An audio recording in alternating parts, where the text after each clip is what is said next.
welcome to this motorcycle vlog. This one comes at you kind of unusually. First I start off leaving Fredricksburg, which is almost in the suburb of DC. DC has some terrible traffic. The reason is, one, DC as a city is a growing city. It's growing by leaps and bounds. Now, it's growing with all this money influxed into it, and the city itself is kind of in an awkward spot.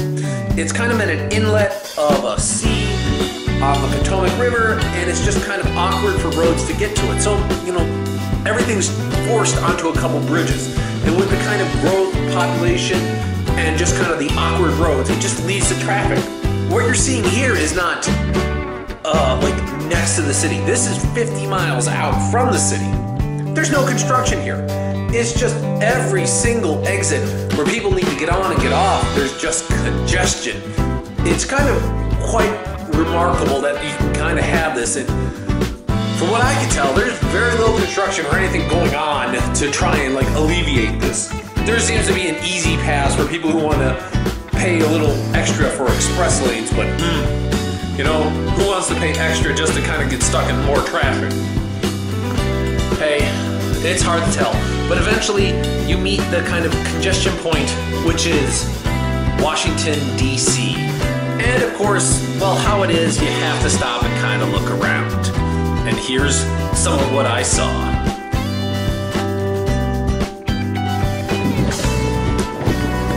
I'm curious where I am. You can tell, Washington. Just a quick stop. Luckily, motorcycles can fit between cars. Around here are tons of things, like there's a Department of Agriculture. A pretty useless department which does more harm than good than it has in its history. But they still have it. In fact, most of what they do now is actually obsolete, yet they still continue this large building with lots of maintenance. One thing that comes across in Washington is the waste. They have these huge departments which actually accomplish little to nothing. But there are stuff to see and stuff to do, and plenty of things that impact everything.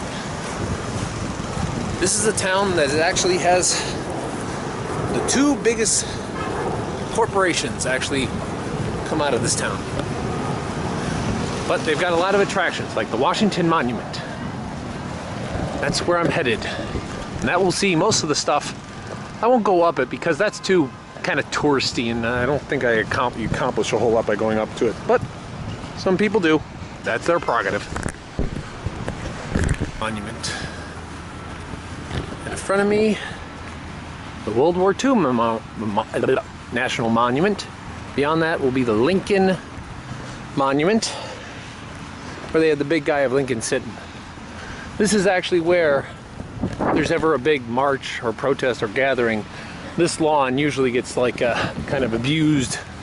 So everyone lines up in the reflecting pool. They speak on the steps of the Lincoln Memorial, and they talk out to the crowd. Now, before, those used to accomplish things and be kind of big, grandiose movements. Now it's more of a political stunt which accomplishes absolutely nothing. That's the important thing here. Now, most protests accomplish absolutely nothing. Because, you know, a lot of times they get kind of bogged down in the complication and the politics and how everything moves slow around here. Ooh. But that's just Washington for you nowadays. Look busy, do nothing.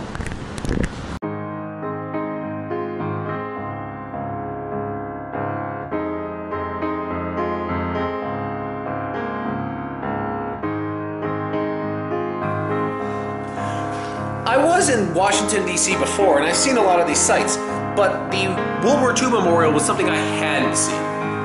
I kind of, as a history buff, and I know a lot about World War II, I kind of wish there was a little bit more on there. I understand it's honoring, and there's so much that happened that it's hard to kind of quantify or kind of put all the happenings that occurred there, from the Pacific Theater to the Atlantic Theater. There's just too much, but I kind of wish there was more, but it's still a very interesting monument in its own right to kind of peruse and look around. I wonder if there'll be other monuments like this in the future about other wars that probably didn't, like a World War I or something like that. But that's my diatribe on another time.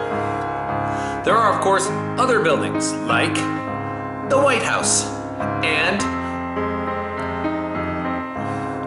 I could not go and see because they do not let you anywhere near the White House. Then, of course, there's this building.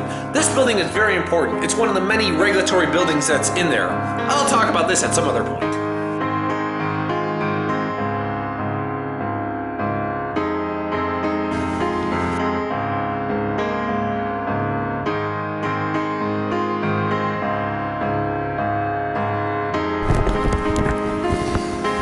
So what we have behind me, see here, is the U.S. Capitol. That's where the Senate and the House of Representatives meet.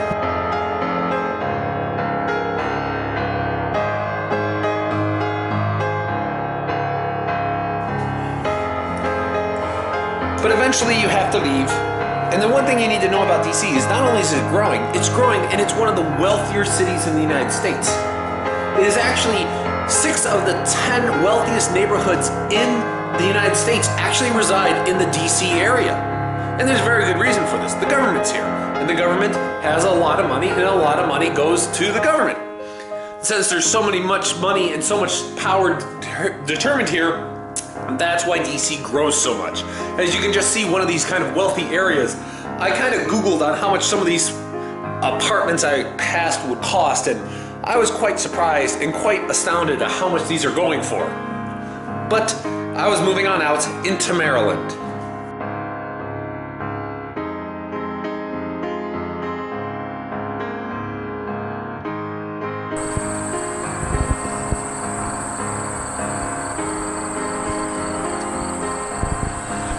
Scenic view out of DC and into Maryland.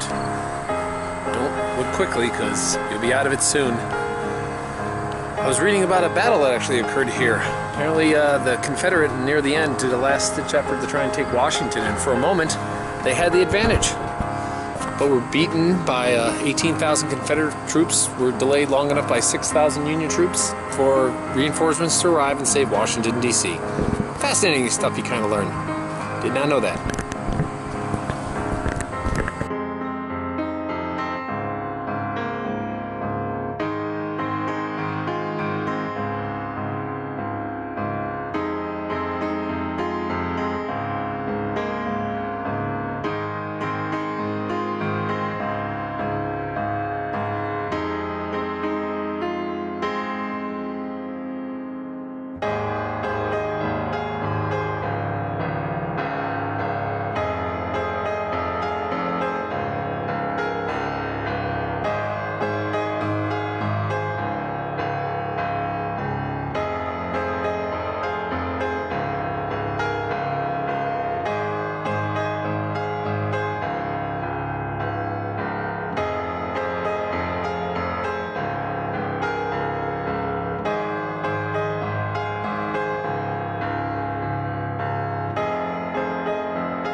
As you move through Maryland, it gets flat, it gets a little scenic. You see the trees, you see the open land.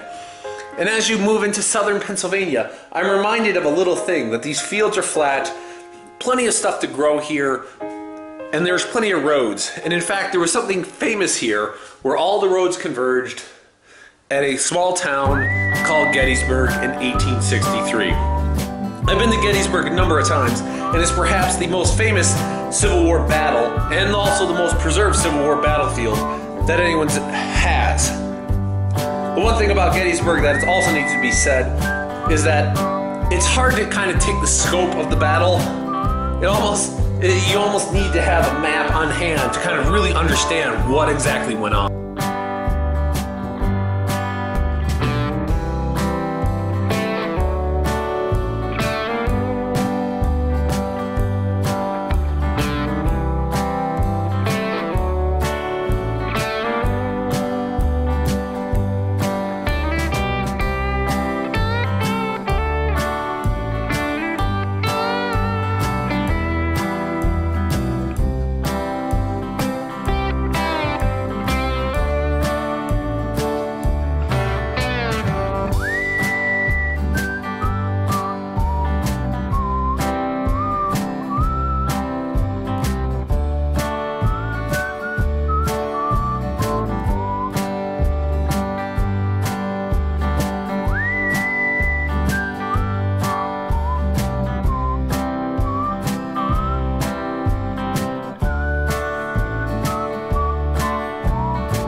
but eventually he moved forward. And Pennsylvania itself can get kind of hilly.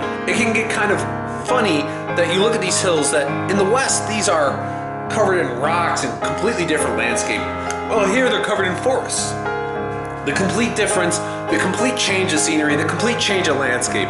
This is the finishing out of the tale. I didn't stop here, or I didn't stop along the way because I was so close to finishing it, I found it hard to kind of justify that I should stop and get a bite to eat or stop and stay the night when I've been to so many of these towns, I've seen so many of these sites before, and I know my house in my warm bed is waiting for me when I get home. So I decided to push on, not stop. There are tons of good places around here, and I fret to kind of pass them by, but being on the road for months now, it seems, I decided to continue. I decided to end the trip, and I decided to finish it all off with a mile count of 12,998. I didn't ride around for those last 2 miles, but I'll round it up for 13,000 and call it a day. It was a great trip, and all these videos are nice memories that I get to enjoy years from now. Thank you for watching.